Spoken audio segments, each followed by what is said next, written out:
Merci Henri. Merci Charles-Ange. Henri Leroy qui a été longtemps et brillamment le maire de Mandelieu, pour ceux qui ont connu Mandelieu par le passé et qui connaissent aujourd'hui Mandelieu. Je pense que vous avez pu apprécier tout ce que Henri a réalisé et aujourd'hui son successeur. Henri aussi a été un grand gendarme, je voulais le dire, peut-être que tout le monde ne le sait pas. Voilà, c'est sa coquetterie de la valise. Ça a été un grand gendarme. Et donc c'était important, je suis très honorée Henri que tu sois venu et très touchée aussi amicalement.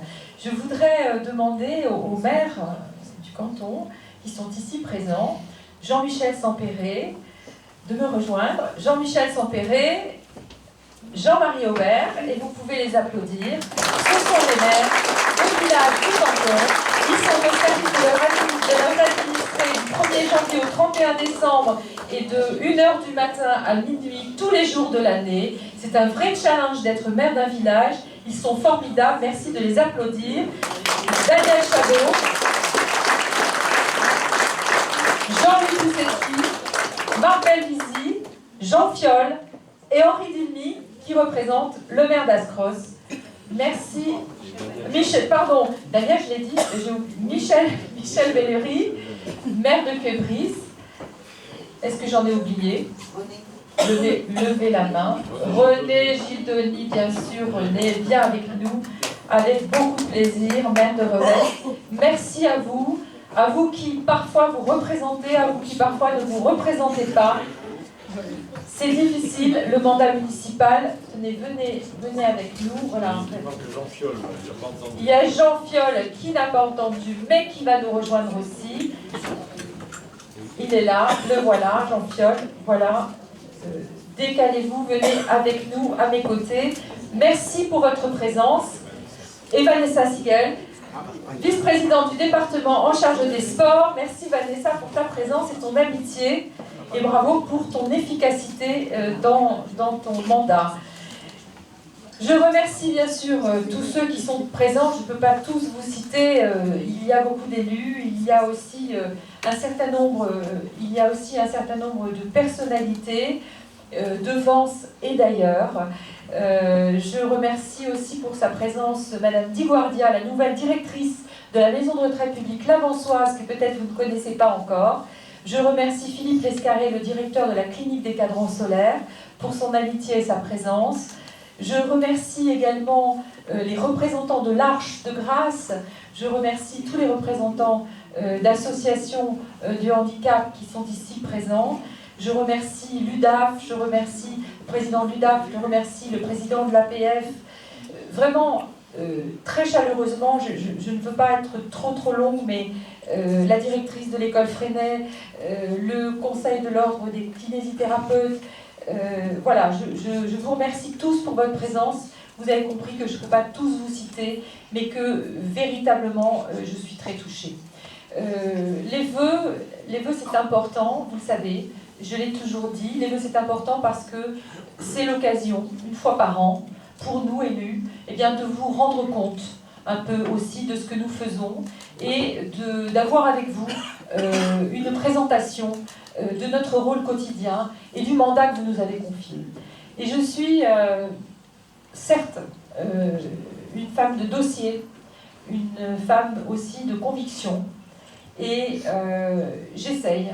Et je remercie chaleureusement les deux orateurs qui m'ont précédée d'avoir exprimé devant vous, et c'est important puisque c'est vous qui me confiez un mandat, et bien d'avoir exprimé que je porte ces dossiers avec attention et en tout cas du mieux que je peux.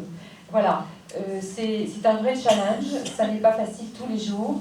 Nous avons... c'est difficile d'être élu. Et je crois que je vous dois... Je ne sais pas si ça ne tient pas. C'est arrangé ça. J'ai un technicien, vous avez vu, j'ai un technicien de luxe.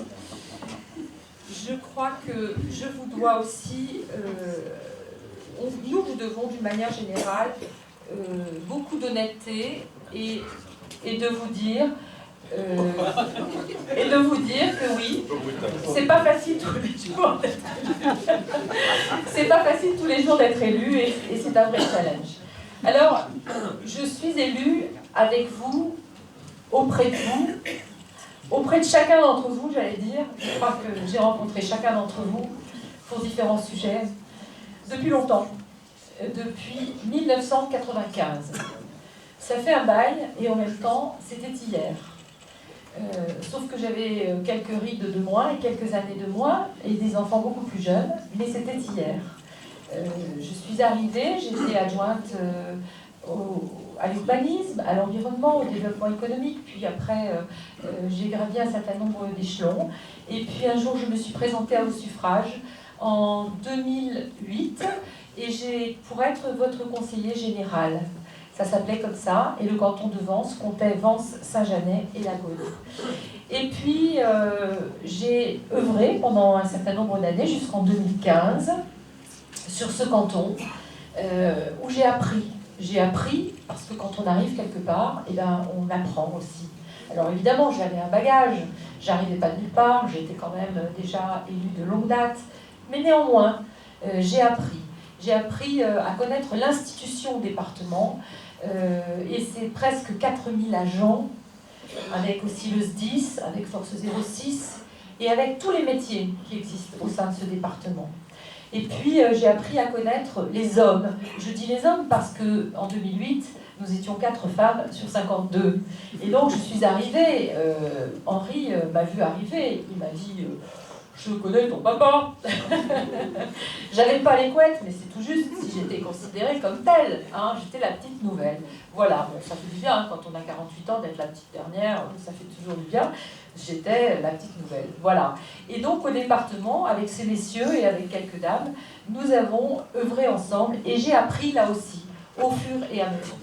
Éric Ciotti m'a confié à ce moment-là la gestion des risques naturels majeurs, ce qui pourrait vous paraître étonnant, mais en même temps correspondait quand même à ma formation universitaire de juriste en droit de l'environnement et droit de l'urbanisme, avec une spécialisation sur les risques naturels majeurs.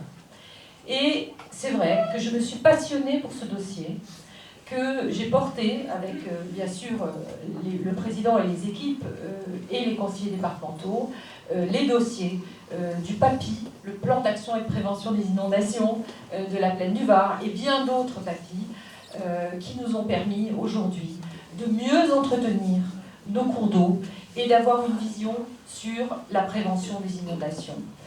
Et puis, j'ai continué lorsque nous avons, il y a quelques années, avec, à l'époque, Éric Ciotti et le préfet Colrat, et quelques sénateurs, cher Henri, puisque c'est le Sénat qui portait haut cette loi, qui a permis que les départements de France puissent se saisir et créer ce fameux syndicat départemental que l'on appelle le SMIAGE, Syndicat mixte des inondations et de la gestion de l'eau. Il y a deux mots, il y a évidemment les inondations, mais il y a aussi la gestion de l'eau. Et la gestion de l'eau, il n'a échappé à personne dans cette salle que c'est quand même l'enjeu environnemental majeur des années qui arrivent devant nous. Donc, que le département prenne en charge la gestion de l'eau et la prévention des inondations dans un pays, sur une terre sur laquelle, évidemment, les sujets de changement climatique sont majeurs et chers au cœur de notre président qui œuvre avec le Green Deal sur ces questions, eh bien, je crois que ça fait sens. Parce qu'aujourd'hui, là où vous aviez à vous, je parle là pour les Vensois, vous aviez, par exemple, la Cagne, le Malvent, vous aviez un bassin versant avec une rive dans la métropole et une rive dans la communauté d'agglo de Sophia Antipolis. Et chacune était compétente pour gérer les inondations du Malvent, par exemple, ou de la Cagne. Eh bien, ça n'est pas acceptable. Et aujourd'hui, grâce à la loi GEMAPI, que les sénateurs ont voulu, grâce au travail qui a été fait par le département, par le président Ciotti, puis par le président Genesi, nous avons pu créer cet établissement public de bassin qui couvre tous les bassins versants du département, voire même un peu jusque dans le département des Alpes-de-Haute-Provence et un peu aussi dans le Var. Et nous avons été labellisés et nous avons été, je dois le dire, le président a été félicité par le président de la commission de l'eau, par le président de l'agence de l'eau, qui nous ont dit, dans les Alpes-Maritimes, depuis déjà 10 ans, vous faites un effort considérable, financier et administratif, et je veux associer les gens du monde administratif, qui sont toujours dans l'ombre et qui sont souvent critiqués en disant oui, les fonctionnaires, etc. C'est un joli mot, fonctionnaire, et c'est un joli mot que d'être administratif.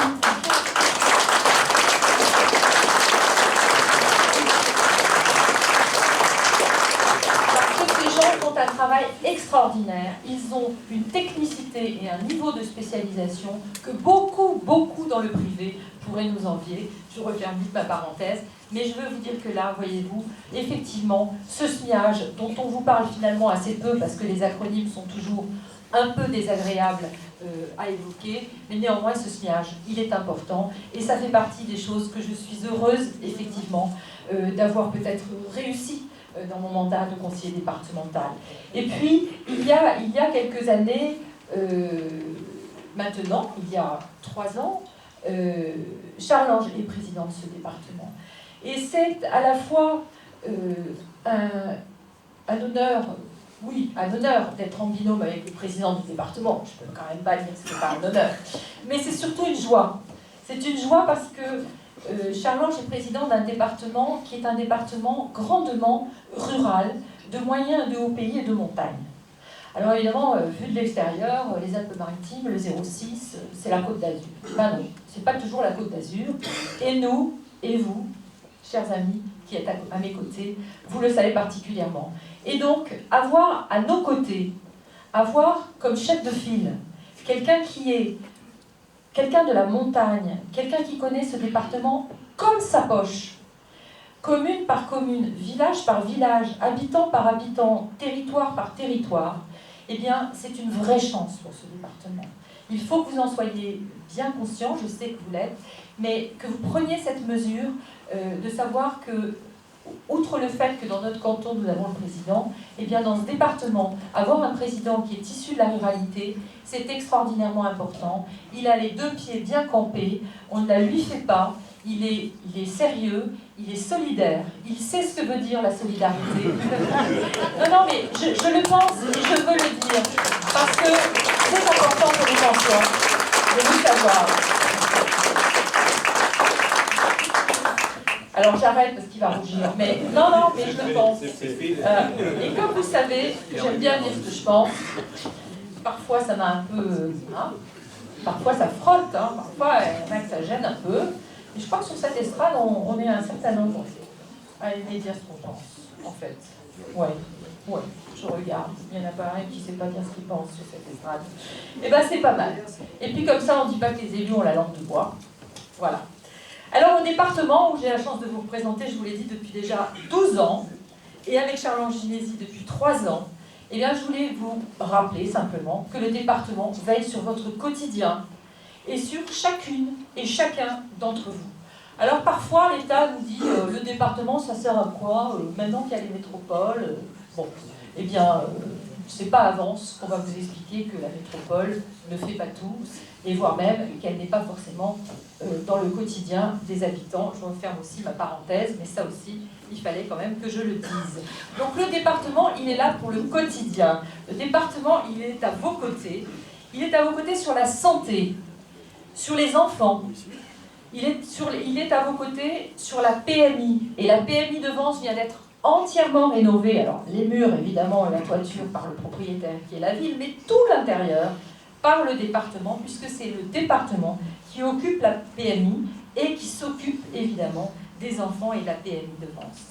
Il est aux côtés de l'Enval, le département, et la pouponnière d'enfants est à l'Enval. Il est aux côtés des hôpitaux et des médecins. Et cette année, le président a bien voulu que ce soit non pas 20, mais 32 appels à projets santé qui soient validés et qui soient financés pour 1 million, je sais plus combien, un peu plus d'1 million d'euros pour des projets innovants en matière de recherche dans la santé.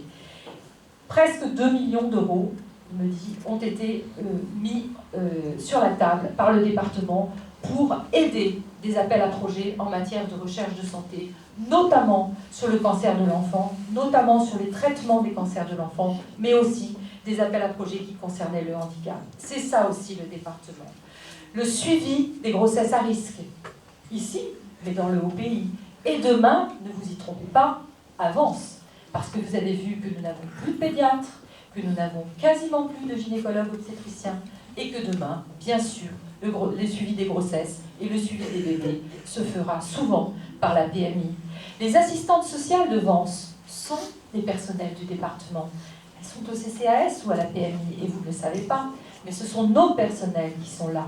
Et c'est la raison aussi pour laquelle Charles-Ange vous a parlé de la maison du département, parce que ça fait sens d'avoir une maison qui permette de tout savoir. La maison de santé de Roque-Estéron, l'hôpital de Puget-Théniers, dans lequel Charles-Ange et moi siégeons au conseil d'administration. Les assistantes maternelles, je serai dans quelques jours avec les assistantes maternelles de l'ensemble du département. Là aussi, c'est nous qui leur donnons l'agrément et qui parfois le leur retirons. Et c'est nous qui les formons. Et nous serons lundi prochain à une réunion de formation sur les neurosciences pour les assistantes maternelles qui font un travail exceptionnel auprès des tout-petits dans le département et qui sont de vrais professionnels, sachez-le, et j'insiste sur ce point. Le foyer de l'enfance, les enfants, vous savez, qu'on confiait à la DAS et qui sont aujourd'hui confiés au département, le foyer de l'enfance, en saluant Hélène Colombier, qui participe à l'équipe aujourd'hui du foyer de l'enfance après avoir participé brillamment à relever l'hôpital de Puget-Théniers. Les assistantes maternelles, je vous l'ai dit, le foyer de l'enfance, mais aussi les mineurs isolés, étrangers, les mineurs non accompagnés. Ces mineurs sont en nombre énorme dans notre département. Et Charles-Ange Ginesi, comme Éric Ciotti, et je le répète bien, comme Éric Ciotti, s'en sont remarquablement occupés. Parce qu'on nous accuse quelquefois de ne pas vouloir accepter l'immigration, mais il y a une différence entre accepter toute immigration et bien s'occuper, bien évidemment, des enfants issus d'immigration qui arrivent sur notre territoire. Il ne faut pas vous laisser influencer par les gens qui mélangent systématiquement les deux sujets et qui le mélangent à dessein. Nos seniors, évidemment, avec la maison de retraite publique de Vence, par exemple, pour laquelle nous venons, avec Charles-Ange, de financer près d'1 million d'euros pour le pôle gérontologique et l'extension de la maison de retraite publique. Madame Diguardia, et je la salue, est la nouvelle directrice de cet établissement, et je lui souhaite le courage et la détermination pour prendre en charge, tant pis pour mon téléphone, merci, pour prendre en charge, comme il se doit, cet établissement et la maison de retraite publique de l'ONAC, puisque vous savez que désormais les deux ont fusionné. Et puis, les EHPAD, tous les établissements pour personnes âgées, nous en avons la tutelle et nous donnons l'agrément et nous les contrôlons. Et c'est un travail énorme. Et nos personnels, là aussi, je veux les saluer et les remercier, font un travail remarquable. Bien sûr, ils ne sont pas dans chaque chambre, ils ne sont pas derrière chaque personne. Et le contrôle n'évite pas parfois le danger ou le problème. Mais sachez-le, il y a un travail extraordinaire qui est fait par les personnels du département qui sont en charge de contrôler tous les établissements de retraite, qu'ils soient publics ou privés ou associatifs dans le département, et c'est considérable. L'IESTS, l'Institut de formation des métiers de service à la personne, dans lequel j'ai l'honneur de représenter le département, les services à domicile pour les personnes âgées, mais aussi le logement inclusif et bien sûr, le handicap. Alors, Charles-Ange en a parlé, il m'a fait l'honneur, il y a 3 ans, de me confier cette mission. Une mission que je ne connaissais pas, parce que quand on est élu, eh bien parfois on fait le travail de ce que l'on connaît bien, et puis parfois on fait le travail de ce que l'on vous demande de faire, de porter une politique publique, et de la porter avec le monde associatif et les services du département. Et je veux ici vous dire que j'ai pris ce mandat avec beaucoup d'humilité, parce qu'on n'arrive pas comme ça, de but en blanc, dans le monde du handicap, en disant « moi je suis élue, je suis votre présidente de la MDPH et je sais ». Non, parce que d'abord je ne savais rien, et que donc j'aime pas dire que je sais quand je ne sais pas, et ensuite parce que le monde du handicap, c'est un monde à part, et c'est un monde à part entière, avec ses problématiques, avec ses financements, avec ses mesures, et un monde qui est en pleine mutation. Cette mutation, elle s'opère, et c'est tant mieux, depuis 2005. Création des maisons départementales du handicap. Tout le handicap est géré par une maison unique que j'ai l'honneur de présider et qui reçoit 92 000 appels l'année dernière, 18 000 personnes en visite en B2B dans la maison du département, 70 agents. Vous imaginez là aussi le travail exceptionnel de ces personnels. Bien sûr, c'est compliqué. Bien sûr, il y a encore des gens qui ne sont pas complètement satisfaits, et ils ont raison. des mesures qui leur sont accordées. Il y a même des gens qui n'osent pas franchir la porte de la MDPH. Il y a dans ce département 110 000 habitants sur 1 million qui bénéficient d'une mesure à la MDPH. Cela vous donne une idée, si l'on ajoute ceux qui ne la demandent pas, du nombre de personnes qui souffrent d'un handicap dans le département des Alpes-Maritimes. Bien entendu, cela exclut les personnes âgées qui souffrent d'une perte d'autonomie liée à l'âge. Vous imaginez, on n'est que sur le handicap, moins de 60 ans, et on est à 110 000 personnes dans ce département. C'est colossal. L'État fait des efforts. On ne peut pas leur enlever ça.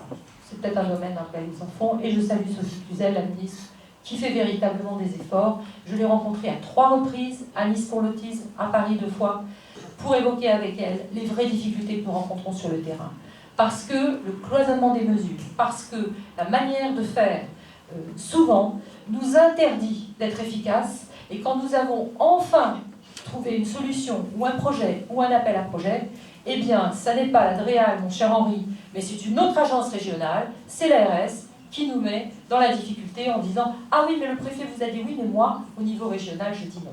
Alors, cette régionalisation des services de l'État, il faudra un jour que ça cesse. En tout cas, c'est mon analyse, parce que je pense que c'est une couche supplémentaire, et que ces couches supplémentaires, souvent, sont là, surtout pour dire non, et très rarement pour nous accompagner sur le projet. Donc, je crois véritablement que là aussi, il y a à faire. La MDPH, depuis que Charles-Ange me l'a confié, j'ai eu à cœur de réformer le fonctionnement de la MDPH, le fonctionnement des dossiers, la prise en charge des dossiers, et d'essayer de faire en sorte que le filtre d'entrée des dossiers nous permette de les traiter plus rapidement et plus efficacement, secteur par secteur, enfants, adolescents, adultes, etc. Nous y arrivons petit à petit. Sur le système informatique unique, qui est une grande réforme nationale sur le handicap, nous sommes le département, un des seuls départements, Président, à l'avoir mis en place au 31 décembre, comme ça nous était demandé. Là aussi, un effort considérable, à la fois des personnels, mais aussi budgétairement, de la part du département. Nous l'avons fait de manière à ce que chacun désormais, où que vous habitiez en France, et si vous déménagez demain, vous ayez un dossier qui soit suivi. C'est une véritable révolution, il fallait la faire, et nous l'avons faite. Nous avons aujourd'hui une maison départementale du handicap qui fonctionne bien, mais je veux vous le dire avec beaucoup d'humilité, et les collègues de la MDPH le partagent. Pour la MDPH, pour les dossiers, pour les mesures, comme pour la scolarisation des enfants en situation de handicap, le chantier est immense. On a progressé considérablement. On a surtout enlevé le voile du déni. Vous savez, avant, on n'en parlait pas. On avait un enfant handicapé, on n'en parlait pas. On avait un parent handicapé, on n'en parlait pas. Aujourd'hui, on en parle. Aujourd'hui, on revendique le droit à vivre comme tout le monde, et on a raison. Mais entre ce que l'on nous annonce au niveau de l'État en disant « formidable, c'est la réponse accompagnée pour tous », le zéro sans solution. Alors ça, c'est le terme, c'est la mode de la com. Donc là, c'était le zéro sans solution. Les associations de handicap qui sont dans la salle peuvent vous dire que, évidemment, c'est pas vrai. C'est comme le droit au logement. Hein. Là, c'est le zéro sans solution. Voilà. C'est pas vrai. C'est pas vrai parce qu'on ne sait pas faire. Et que pour faire, il faut évidemment se mettre dans la bonne direction, il faut mettre des moyens financiers, et nous le faisons. Mais il faut aussi que l'État admette que de temps en temps, il faut aussi créer des places et ouvrir des espaces et des lits. Et ça, tant que ça n'aura pas été entendu, eh bien, nous n'aurons pas gain de cause et nous ne gagnerons pas la bataille du handicap. Et beaucoup de parents le savent, et je veux leur dire que je suis à leur côté sur cette question. Alors, en dehors bien sûr de la MDPH et du handicap, il y a aussi le logement. Le président du département vient de prendre, avec beaucoup de détermination, la présidence d'Habitat 06.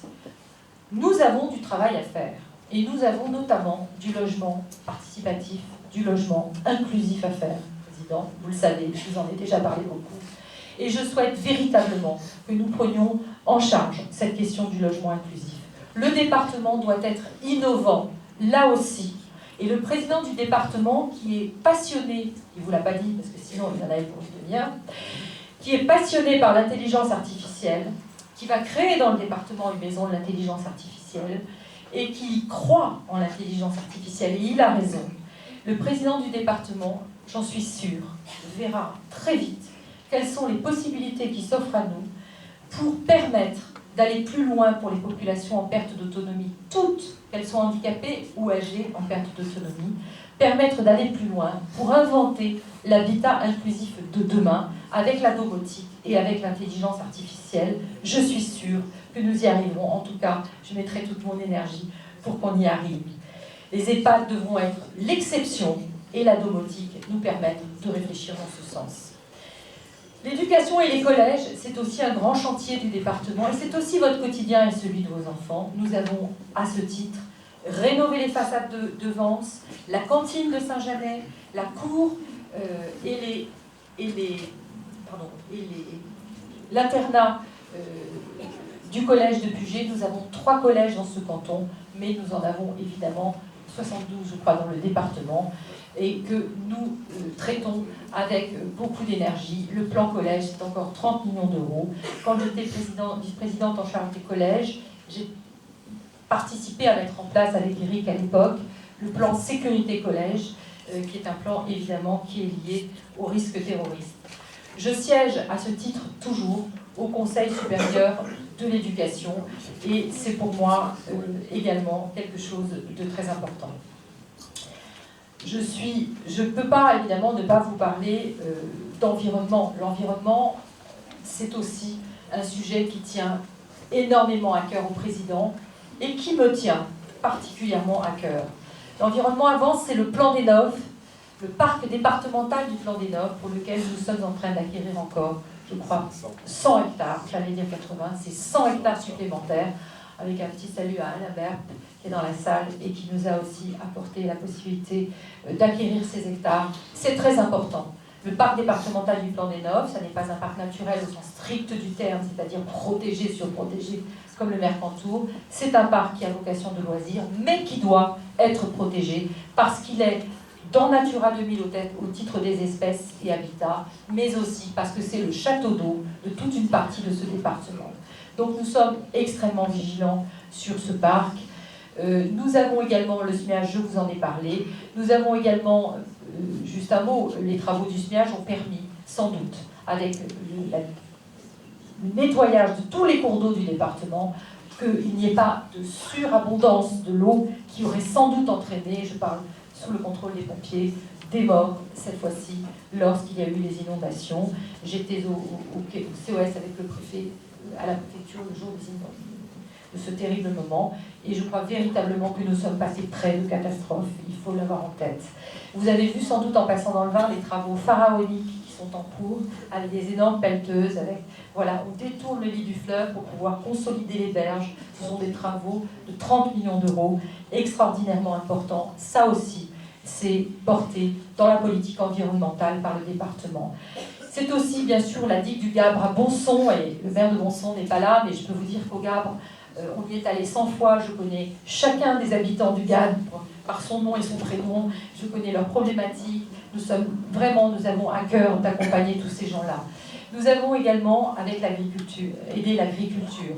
Et l'agriculture, c'est par exemple, mais c'est un exemple, 0,6 à table.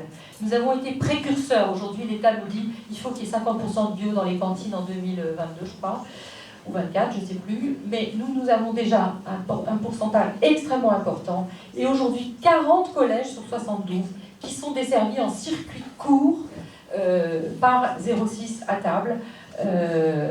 Je crois qu'il faut véritablement le dire. On travaille pour que cette plateforme nous permette à nos agriculteurs, c'est pas que du bio, c'est du circuit court, permette à nos agriculteurs de pouvoir s'entendre, venir nous livrer, que nous redistribuons dans les collèges. Les quelques collèges qu'on ne distribue pas sont ceux pour lesquels on a des difficultés logistiques parce qu'ils sont vraiment très éloignés. Mais nous devons y arriver et c'est un challenge que nous voulons relever avec le président et c'est un challenge que nous voulons relever aussi pour nos agriculteurs que l'on aide, et on délibérera dans quelques jours pour prendre une délibération de partenariat avec la SAFER pour nous permettre d'acquérir des terres agricoles et de redonner des terres agricoles, cher Patrice Mirand, des terres agricoles à nos agriculteurs dans ce département. Il faut que ce soit un département qui prenne les choses en main.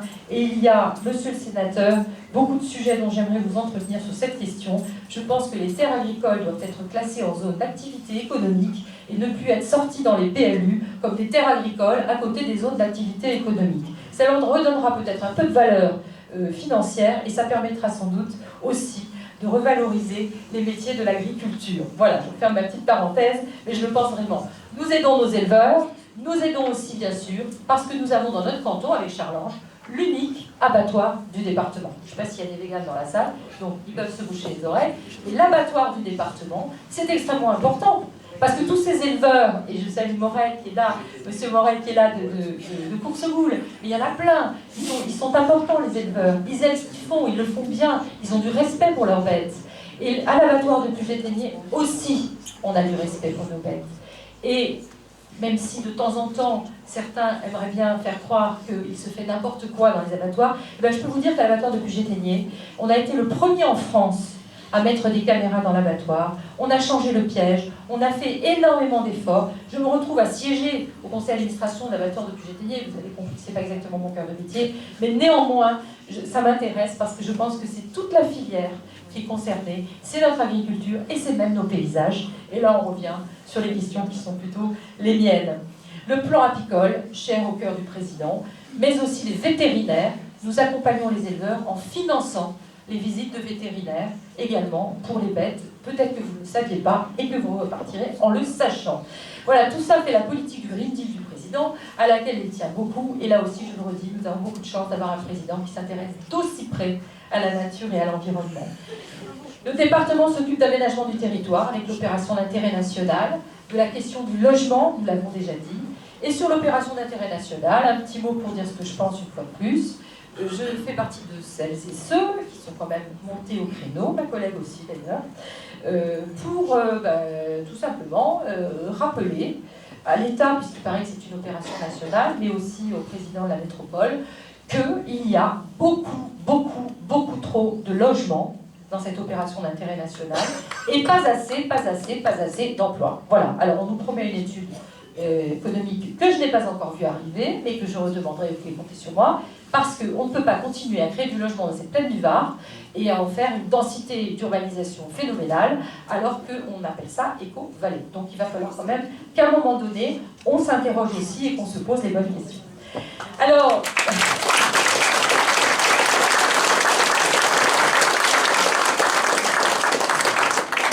Aménager le territoire et le faire vivre, c'est aussi notre credo, et c'est la raison pour laquelle le président Charles Ginesi, comme son prédécesseur Éric Ciotti, ont décidé, malgré les coupes sombres que l'État nous impose depuis des années, eh bien, et malgré le fait que nous ayons, malgré tout, baissé les impôts et que nous allons les rebaisser dans l'année qui vient, le président du département a voulu, avec une volonté politique forte, et c'est un joli mot, la volonté politique, il a décidé de maintenir l'aide aux communes à plus de 50 millions d'euros encore cette année.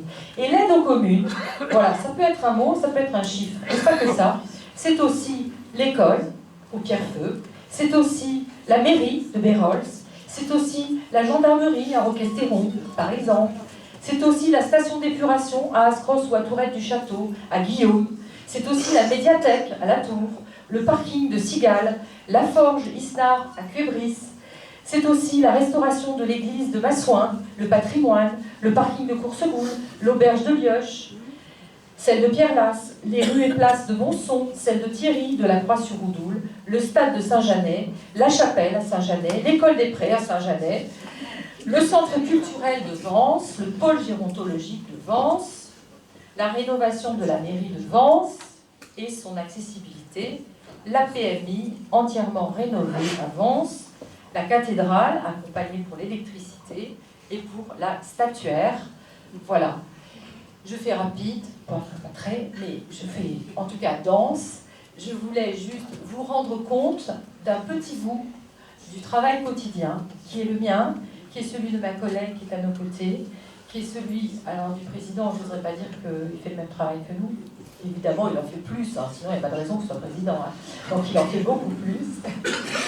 Et puis, évidemment, je ne peux pas oublier les associations avec la sécurité, les associations qui sont là, toutes, et qui comptent beaucoup pour nous, qui sont engagées au service de l'intérêt général. Ce sont elles que nous aidons et que nous accompagnons, avec évidemment la culture. Et je veux un petit clin d'œil à mon ami Gérard Bozio, pour vous dire que parmi la politique culturelle du département que vous connaissez par cœur, les estivales, syrinx, concerts, enfin bref, toute la politique culturelle du département, c'est pas classique, enfin bref, toutes les associations culturelles que nous aidons, mais nous avons aussi le musée départemental des arts asiatiques et nous avons aussi le musée du quai, le musée du port, Port-Olympia, pardon, ça y est, Port-Olympia, c'est ça. Port-Olympia, un magnifique espace qui était les anciennes galères, je crois, un magnifique espace sur le port qui accueillera, il ne faut pas que je me trompe, de toute façon il va le dire, l'exposition Soulage le 7 février à 11h.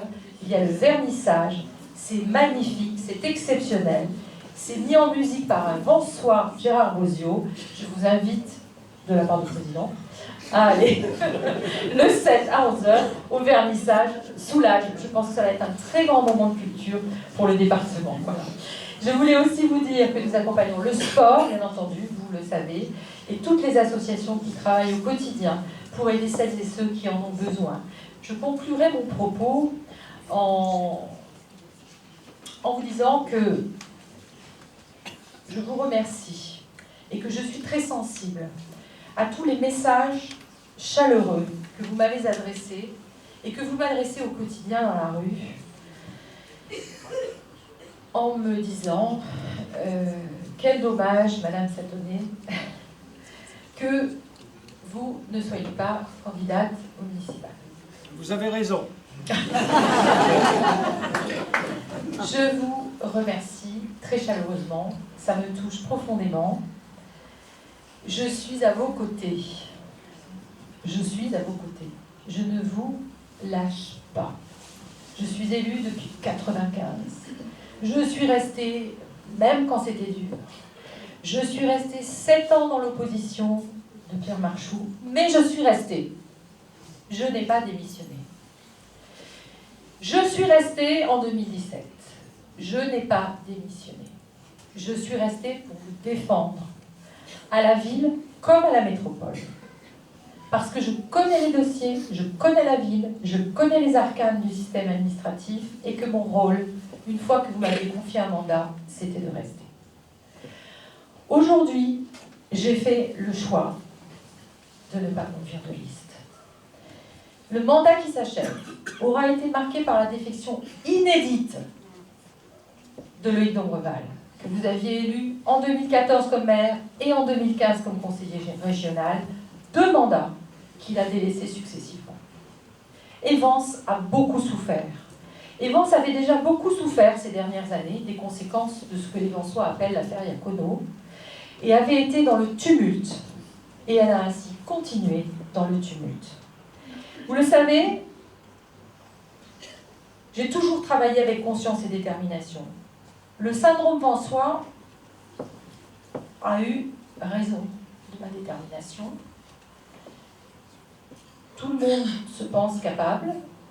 Eh bien, il y en a un qui sortira, ou une. Il ne faut pas se leurrer. Il y aura évidemment quelqu'un qui va sortir, probablement par une fusion, maire de cette élection.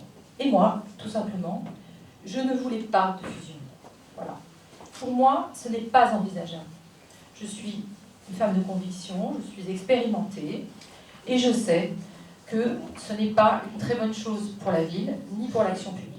Donc, en conséquence, et en parfait accord avec mes valeurs, et je vous demande de les respecter, j'ai fait ce choix.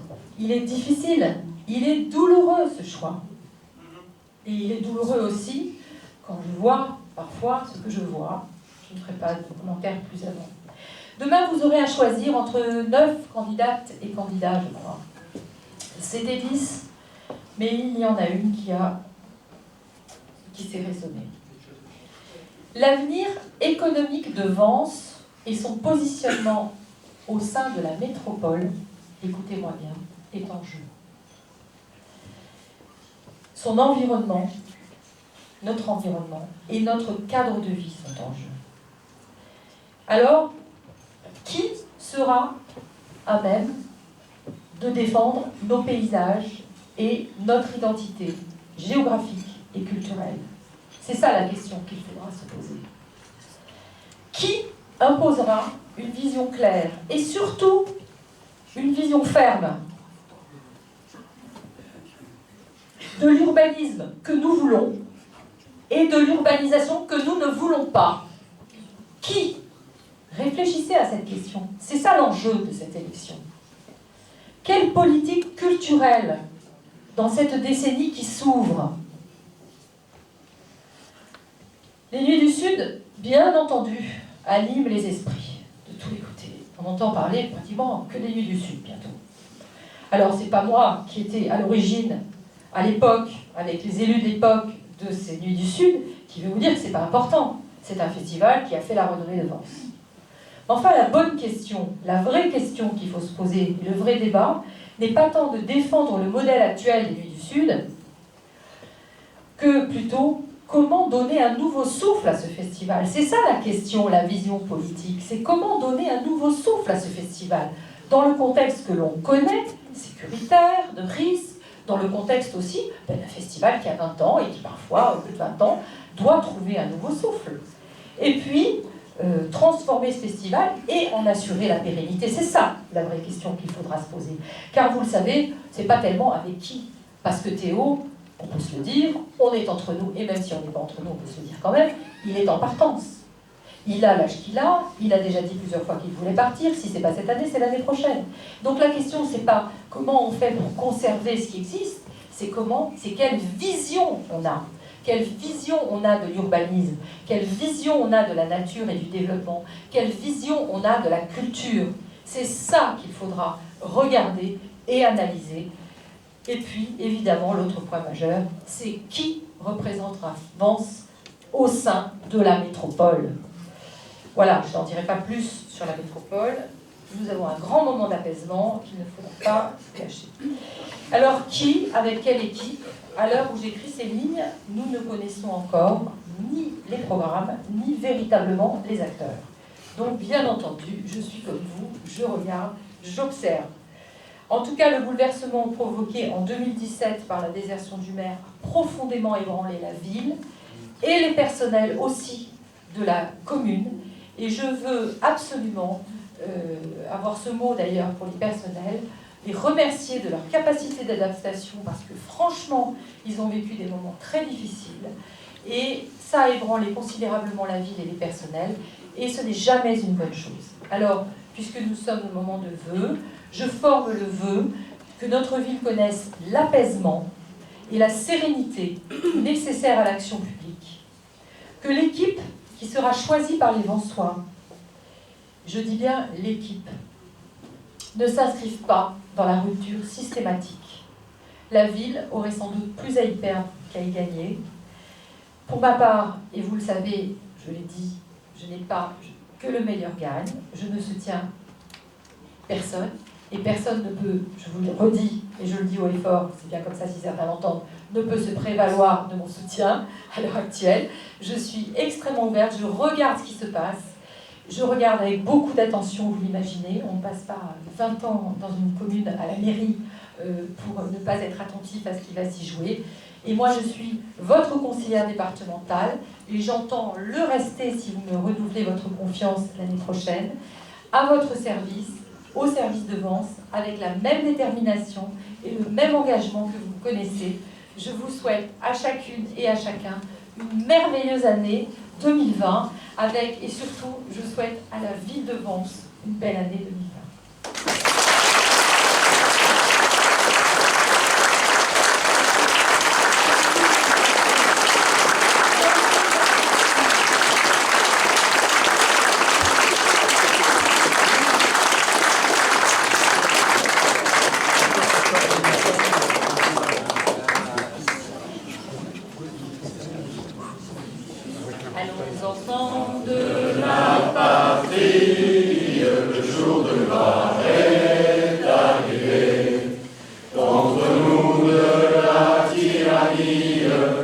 L'étendard sanglant et le